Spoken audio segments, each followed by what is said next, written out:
This week on the BackTable podcast. I think there is a few little pearls with the technique, in this kind of a scenario.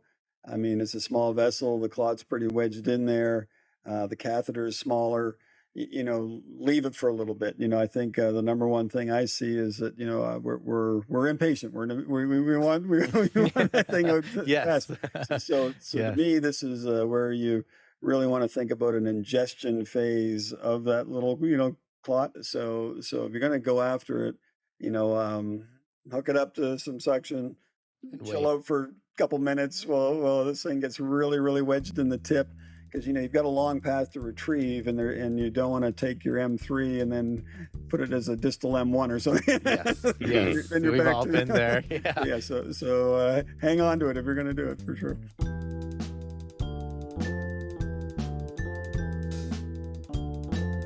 Hello, everyone, and welcome to the BackTable podcast, your source for all things endovascular and more. You can find all previous episodes of our podcast on iTunes, Spotify, or any podcast platform you like. You can also find us on BackTable.com and any of our social media accounts @_BackTable. We'll keep you up to date with the latest and greatest from BackTable. Cerenovus, part of Johnson & Johnson Medical Devices Companies, is a global leader in neurovascular care. Their commitment to changing the trajectory of stroke is inspired by their long heritage and dedication to helping physicians protect people from a lifetime of hardship. Cerenovus offers a broad portfolio of devices used in the endovascular treatment of hemorrhagic and ischemic stroke.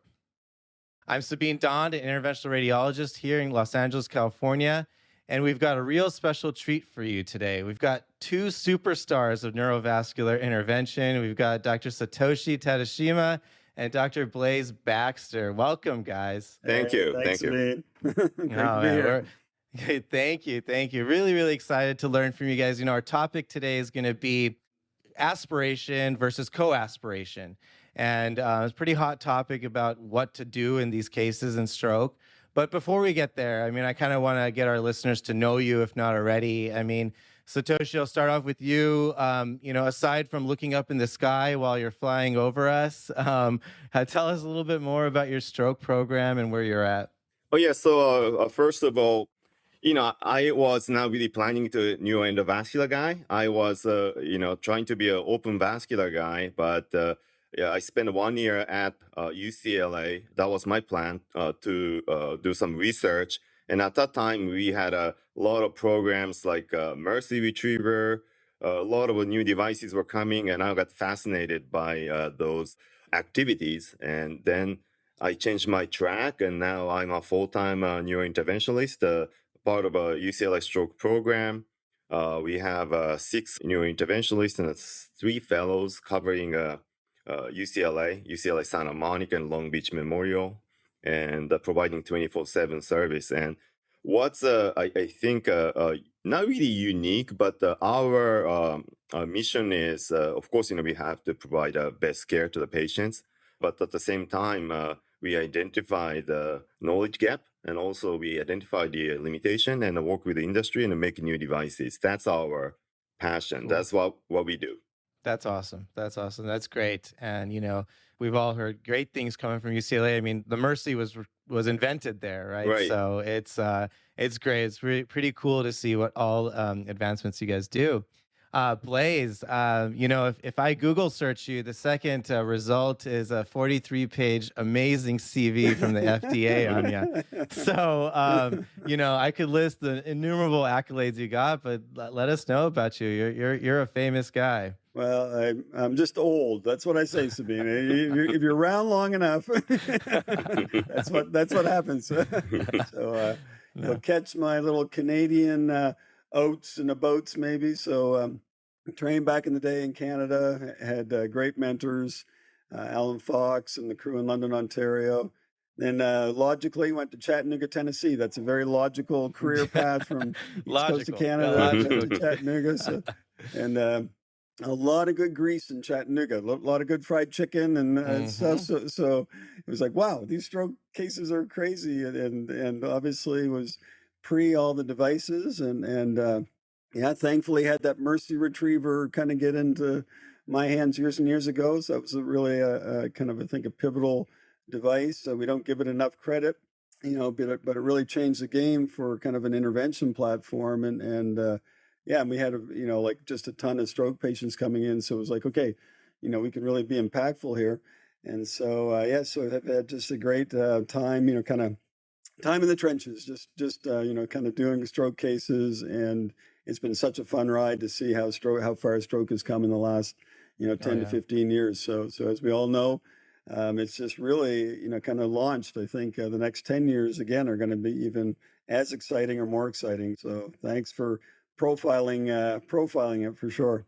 Oh, absolutely. No, absolutely. Yeah. Speaking of grease, I mean, I remember a slide once I saw is like all the like fried chicken places. There's like a belt of fried chicken, and you're right in the middle of that's that. That's it. So. We're at the epicenter. It was a good the epicenter, right? No, I mean it sounds good. So good. Well, I thought this kind of conversation because.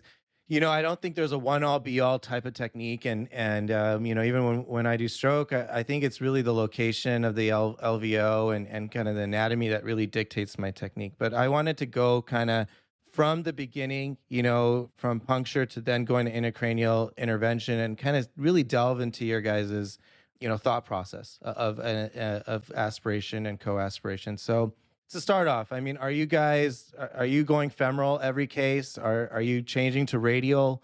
Does that change with anterior, posterior circulation? Blaise, what do you do?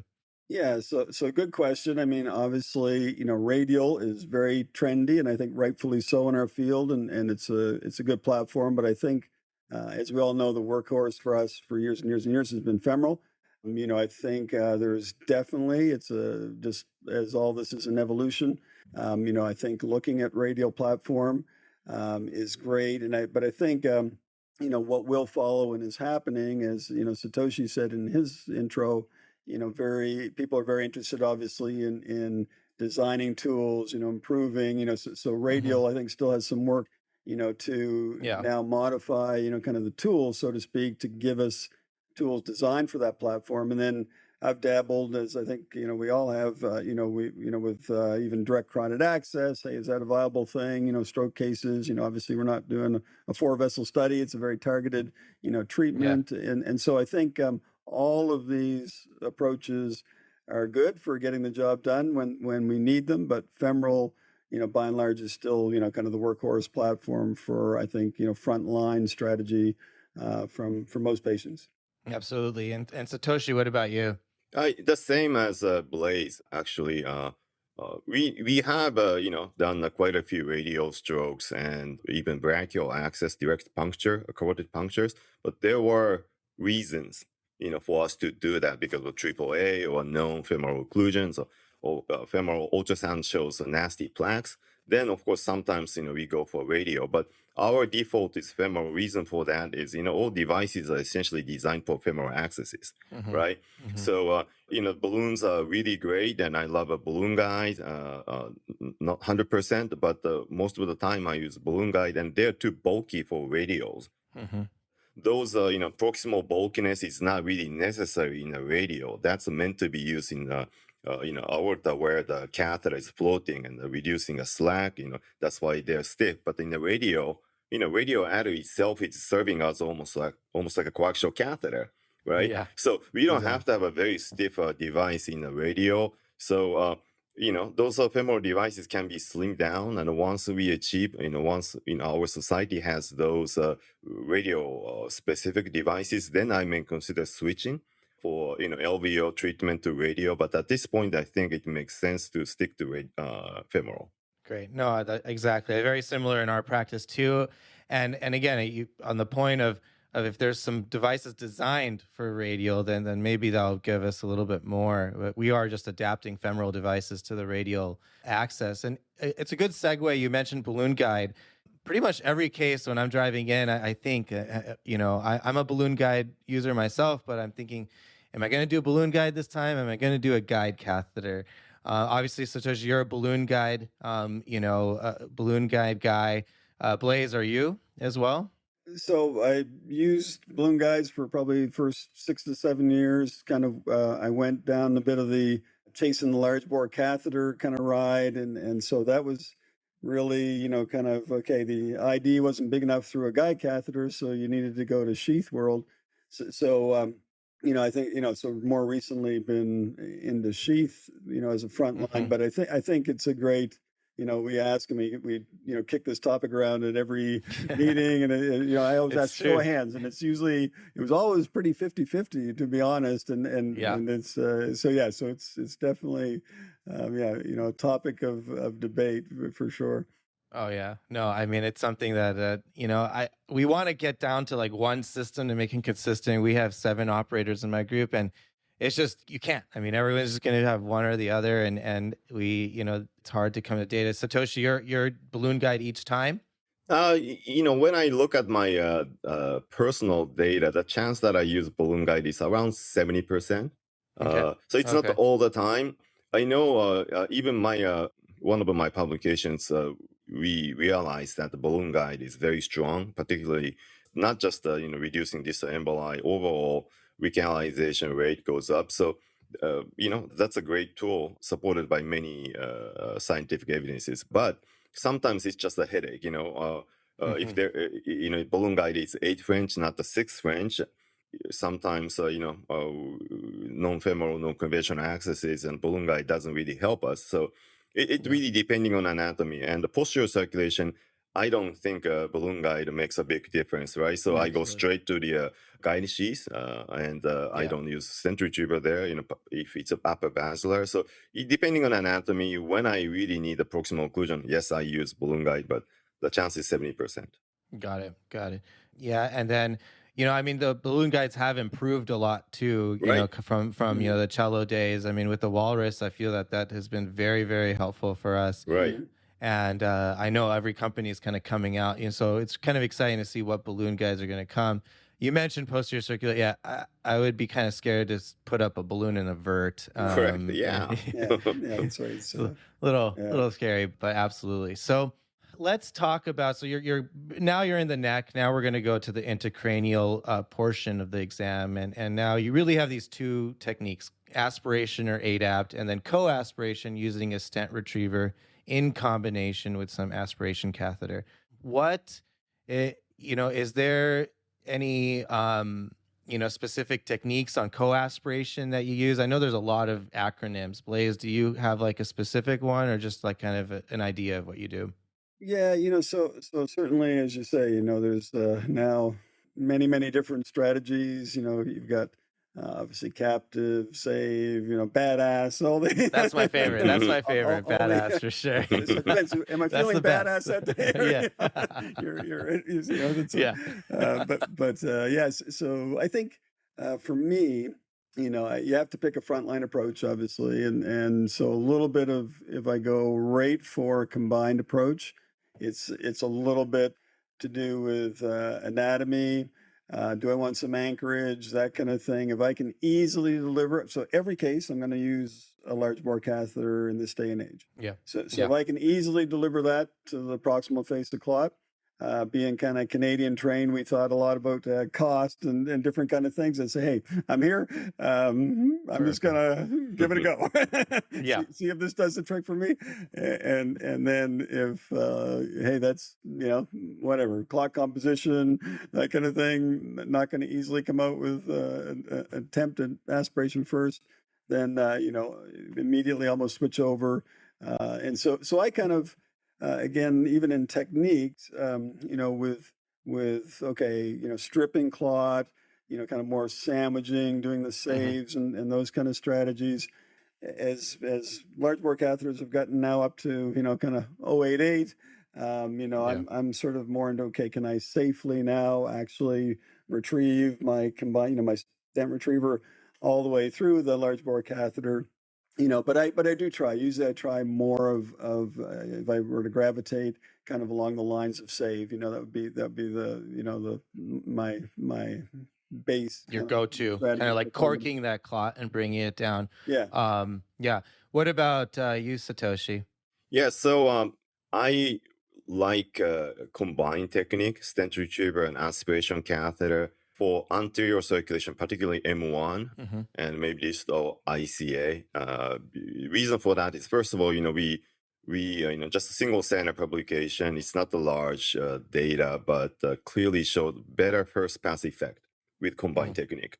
I mean, if we look at the final weakenization or certain factors or certain parameters, we didn't reach to the statistical significance. Aspiration is good, stent retriever alone is as good, combined technique is good eventually. But when we looked at the first pass effect, combined effect, I think makes sense. And if we can use both, stent retriever is good, aspiration is good, why not just combining them all together, right? So that's our approach until, because of the cost issue, if we are not really, unless we are prohibited doing so, and I continue to do a combined technique. Posterior circulation is different.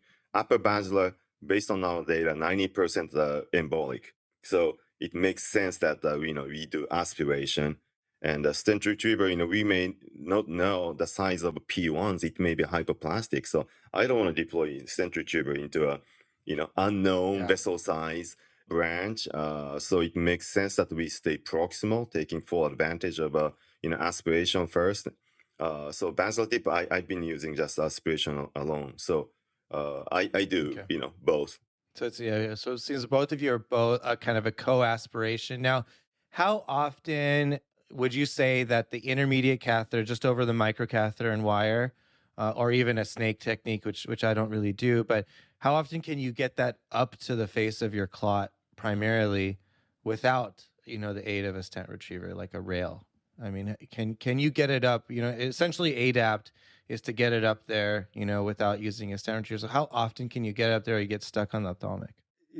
I'm pretty much, using that as my front line, to like to deliver. I always give it a go, and I'm north of 80%, getting that up. And the other thing though, I would tell people, hey, if you, take that combo, so say maybe, whatever, if you have a bigger shoulder, or you're not maybe, thinking of, different techniques to maybe, there's now obviously, platforms, you can kind of telescope catheters, so to speak, to help assist that, take the shoulder off. But, just get those catheters, as far as they want to go. If you aim to get that up and you say, hey, get stuck, just immediately convert over to combined technique and, don't worry. But you can, a pretty high percentage, you can get it up there for sure. Yeah, that speaks to your experience, Blaise. 80% is pretty good. Are you using catheters you mentioned to decrease the shoulder, like offset and things like that to get it up there? Yeah, so I think there's some nice technologies that it just makes sense. We evolved along the line of using a catheter, microcatheter that's not a tool designed to deliver now 071s and 08. A big catheter. So we just borrowed what we had on the shelf. So now I think there is a need and some nice technologies of basically shoulder reduction. Kind of tapering tips and getting us, that there's not a kind of a place to get stuck on with a catheter, the bigger catheter. But yeah, so I've used some of those. I think they're good. I mean, I think even within, now we have, obviously different, ID sizes of aspiration catheters. So even combining those together, you can often, kind of get around some anatomy. But I think certainly, shoulder reduction tools are going to be our future for sure. Got it. Now, I know this question is hard to generalize, but, their catheters are getting bigger and bigger. So, and yeah, our stent retrievers pretty much go up to 6 millimeters. So when you are thinking of an M1, Satoshi, what's the biggest catheter you're comfortable putting into an M1? And we have newer catheters and stuff that are 088. Are you comfortable getting, that type of guide catheter all the way up there? Yeah, but looking at the anatomy, many cases, I'll say yes, we can put the large catheter, like a Zumo 88 or Vector, like a 74, that class catheter going up to M1. But sometimes, depending on anatomy, depending on the patients, we have to switch down to 060, maybe because of baseline underlying athero. But I think a vast majority of cases, 088, I think that's a way to go. That makes our job much easier. Yeah. Yeah, Blaise, are you doing a lot of 088 like the zoom up into the MCA yet? Yeah, and I think the key is, just don't force things. In other words, I think these catheters, it's more okay. That's the aim. If it easily goes, the anatomy is favorable, like Satoshi says. You can get that there in a fairly high percentage of cases. But if it's not easy to deliver that, then the key is kind of drop your size down and you get a catheter that is best size match based for the patient's anatomy. But I think it's, as a general principle, it's good to aim to get kind of the biggest catheter, if you like, to the site of the target vessel that's occluded. And I think there's been some nice work kind of going back maybe to our balloon guide catheter discussion. But I kind of think of if I get a fairly size matched catheter now to that site of occlusion, and I'm putting direct aspiration, right at the proximal face of the clot, then I'm really achieving, there's not much flow around that catheter. You're almost size matched for vessel. You get some flow reversal, Rule and those guys published, fairly recently, just to that same, kind of topic, that you can essentially take your balloon guide catheter equivalent, right to the site of the clot, So I think it is a good aim, to get the biggest catheter you can into the target vessel that's occluded. But don't, if there's unfavorable anatomy, whatever, don't push it, and just you're going to use what's comfortable. Absolutely. Yeah. Don't, you're not getting 1-to-1. Don't push things that bad things can happen. Now, if you're getting your 088 or your largest catheter into the MCA, are you just doing ADEPT then? Are you co-aspirating? And essentially we talked about sandwiching the clot. Are you taking out your entire access then? Are you pulling it into the catheter? Blaise, we'll start with you. Yeah, I like to, so if you have a big 088, that's the whole beauty of it. Now you're almost, okay, before, as the straw, has increased in size, when it was a small little straw, obviously you could get a handle on clot with aspiration, but when you pull clot out, you're using the aspiration catheter as a thrombectomy tool. Okay, hey, the longer I sit there, I've got maybe a little more of a handle, and hopefully there's enough, kind of structural integrity of the clot that I retrieve it kind of in toto and take it out that way. Now with 088, you're, that size range, if you apply some, and again, I think it's good to do continuous kind of aspiration with a syringe. You can't, maybe do, 2 minutes continuous, but, I think of it, okay, with this big catheter, I can hopefully very easily ingest the clot. If I've delivered 088 around, some turns, then I do a little bit of a reduction, straighten the tip. And if I've waited a little bit, got the clot, well embedded, hopefully, or well integrated in the inner lumen of the catheter, when I straighten it out, I again wait. I don't just pull it out, even if it's still occlusive on the back end or your kind of aspiration tubing, and see if I can just suck it through. And with that big a straw, it comes through, a fair number of times where you don't actually. So now the challenge for me is a little bit, don't take the tool out. You know what I mean? Like the challenge is to deliver that tool and never remove it, remove the clot through it. So that's great. Any other tips, Satoshi, that you would do? I guess we're talking more about carotid T and M1s right now. Yeah. So again, I'm a really combined technique guy. Unless it's a posterior circulation, I really prefer combined technique. And again, the reason for that is, no question, stent retriever alone or aspiration alone works, but we do a MRI every single case of a post thrombectomy, and then looking at the MRI angiogram, we realized that we just published that's a couple of months ago stroke. We just realized that new territory or downstream territory new infarct rate is almost like a 20%. If we count DWI tiny you're foci. counting the little foci. Yeah. But that's the fact, and there are so many things happening without realizing. We are sending out so many clots, although clinically insignificant, but by just looking at the MRS number, but maybe cognitive function, you never know, right? So I want to maximize the clot retrieval or chance, and interesting observation we found also was patient with poor collateral, they tend to develop a secondary clot distal to the primary occlusive clot. So there may be a soft, fragile clot ready to be flown downstream. Yeah. So I want to deploy Gotcha. centrifugal, and that's not just a Capture capture. that, It's just capture, and also it put the clot stay. Stick that little, There, and then try to aspirate or try to cover or resheath the centrifugal. Try not to distalize any possible tiny soft fragments. And also another thing I pay attention to is we just found out the max stiffness, upper stiffness that the centrifugal can handle. That's around 100 kilopascal. Slightly Okay. less than 1 atmosphere. And usually that's the kind of radial force of the centrifugal. So sometimes very contracted, well-organized clot, whatever we do with the centrifugal, open up a fluffing technique, it does not really engage. So it should be aspirated, unblocked. So when I pull centrifugal, if I feel resistance, I assume that's uncompressible clot.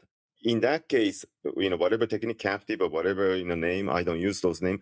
I pull them together without pulling a centrifugal all the way into the aspiration catheter. That's the only maybe difference that I slightly do Got it. differently, I would say. Yeah. No, I got it. So, basically, if you feel, I mean, there's times that I'm sure, you're pulling that standard and then it just feels like a rock. I mean, Right. it's just, Yeah. that's exactly like Blaise said, don't push things that shouldn't, and I've gotten it where the stent retriever gets stuck in the intermediate catheter. You can't push it in or out after taking it out. Yeah. Right. And usually those times you find out you got the clot. I mean, it's in there. So let's go a little bit more distal. I mean, we talked about M1, M2. I think most people who do enough stroke are comfortable with co-aspiration there. I mean, putting a stent retriever in M2. But let's go a little bit harder now. Let's go M3. I mean, what do you do? I mean, we're going more distal and distal these days. Blaise, you get an M3 that's in the inferior division. The patient is having a significant stroke. What do you do? What's your approach to that? Yeah, I mean, I think, we always have to remember, there's always these pearls that have been passed down, kind of like, we're treating patients, not a picture, so it's very important, to really match up, like you're saying, okay, a couple things for me, is obviously this M3 I'm looking at, is that correlating with the clinical, right? So if I open it, do I have a chance to reverse what's happening to this patient clinically?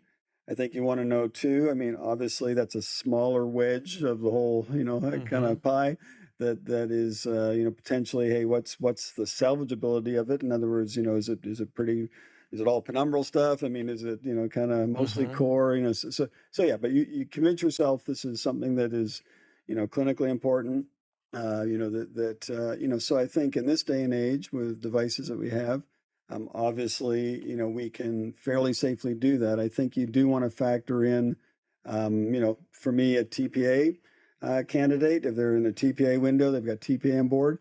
That size of clot burden, TPA has a very good chance of working. So I think that factors in the equation. Are they a TPA candidate? Aren't they? Age factors in for sure. So the further you take anything and tug on those older vessels. We definitely see a fair amount of, kind of subclinical subarachnoid hemorrhage, as we all know, around those vessels. So I think you do want to have a healthy respect that if you do go after more distal stuff, just again, be cautious. And I think the risk goes up a little bit for sure in our procedural approaches.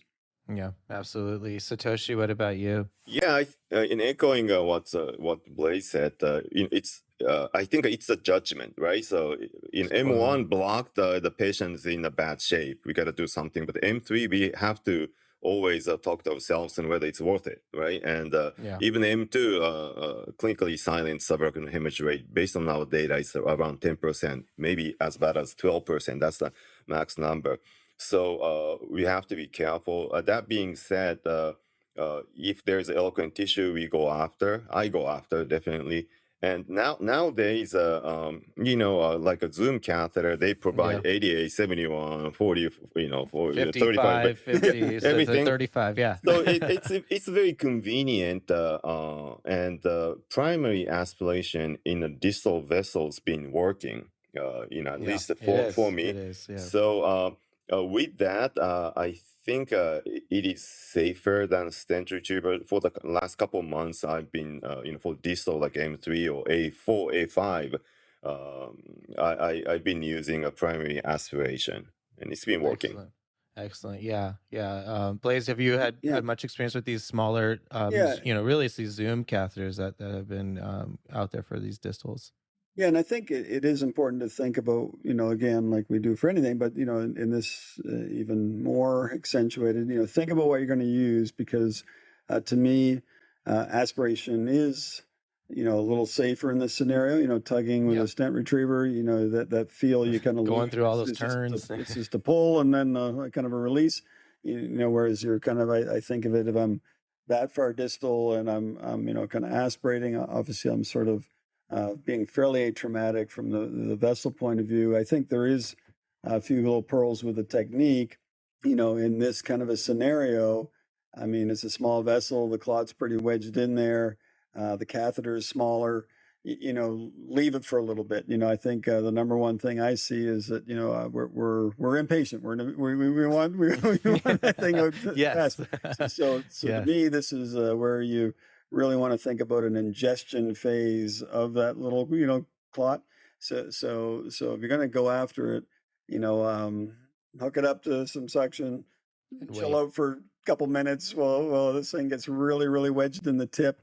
Because you've got a long path to retrieve, and you don't want to take your M3 and then put it as a distal M1 or something. Yes. We've all been there. So hang on to it if you're going to do it, for sure. Sometimes I take my gloves off, just I know otherwise, if I'm in there, it's just need something, some forcing function. That's speaking of technique, you were talking. So do you like roadmap and then you see the clot and you take the catheter right to the face of it, and then turn on suction with your wire through the clot? Tell us a little bit more about your technique for ADAPT, whether it's a distal embolization or not. Yes, so I think in this, so I don't do for more proximal stuff. We used to do a lot of mapping, clotograms, all these things. I think it's now just atraumatically get to the proximal face of clot. None of that. But for these kind of things, we were trying to target a branch, even in M2s and stuff. It's nice to, roadmap. I, just like you're saying, I deliver, kind of and sit just a little bit proximal, to, the proximal face of the clot, hook on aspiration. Obviously you're not going to get, like you're not with an 088 and a carotid or something, you're doing a bloodletting. I mean, there's not going to be a ton of, stuff. And then I just nudge it ahead until I'm occlusive. So you push it, then you push it, right? Yeah, because I kind of think of it, if you really snowplow into this thing, again, you don't, it's a nice opportunity to kind of leave the clot exactly like it's laying in the vessel, put the aspiration on proximal to it, and you want the leading face of that clot, the proximal face, to kind of deform in and be able to, kind of get inside the inner lumen of the catheter. If you really ram the catheter into the clot, and now you've got it all sort of smushed up and like almost a mushroom, it's harder for that thing. That's true. It's going to be occlusive right out of the gate, and then it's going to be harder for it to actually kind of get inside the inner lumen. And that's what you're trying to do, is get a nice handle on it, or actually get it, the whole thing inside the, I guarantee you won't, like our other discussion, you won't clear that clot all the way through. You're going to be occlusive, hopefully, until you remove the catheter.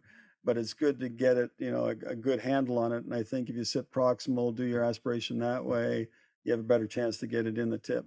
Yeah, great. Yeah, that's a really kind of nice way to put it, logical about not making it a mushroom. Satoshi, what about you? I mean, any differences in your technique? Not much difference.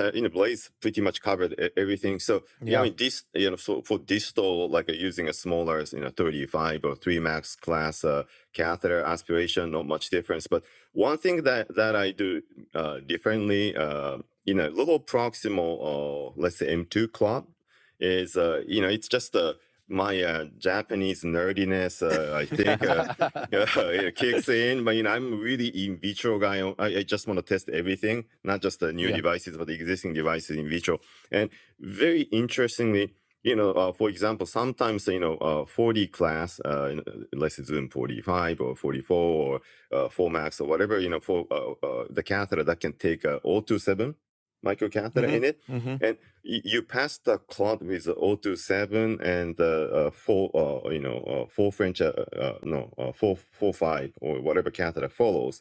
Then when you pull out that 021 or 027 microcatheter back into the aspiration catheter, if you apply a suction to 027 microcatheter, you can catch the distal end of the clot. If you see, you don't see it under cool. fluoroscopy. Interesting. But if you see that everything in vitro model, 027 catheters aspiration cannot be underestimated. It actually compacts the clot. That's impressive. So interesting. So Cool. I always do that to maximize the engagement of the clot.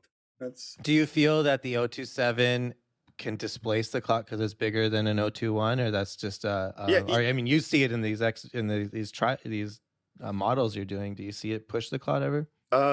It actually rarely. It may it moves the clot slightly distal, but as long as a big catheter, almost like occupying a space, that's almost like serving as a flow control. It does not really distalize the clot that much. Okay, cool. That's like the new co-aspiration right there. That's Satoshi maneuver. I mean, that's a crazy. You got to publish on that one. Yeah, I like. It's all these kind of cool tips and tricks. I think you don't even think about, but I'm going to incorporate that. Even on an 021, I mean, fine. I mean, we cannot underestimate. We cannot underestimate. There's a hole there.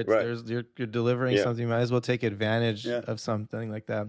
I mean, there's data out there, right? I mean, there's the Astor trial and Compass trial. I think all of them say that there's non-inferiority of ADAPT or direct aspiration compared to stent retriever.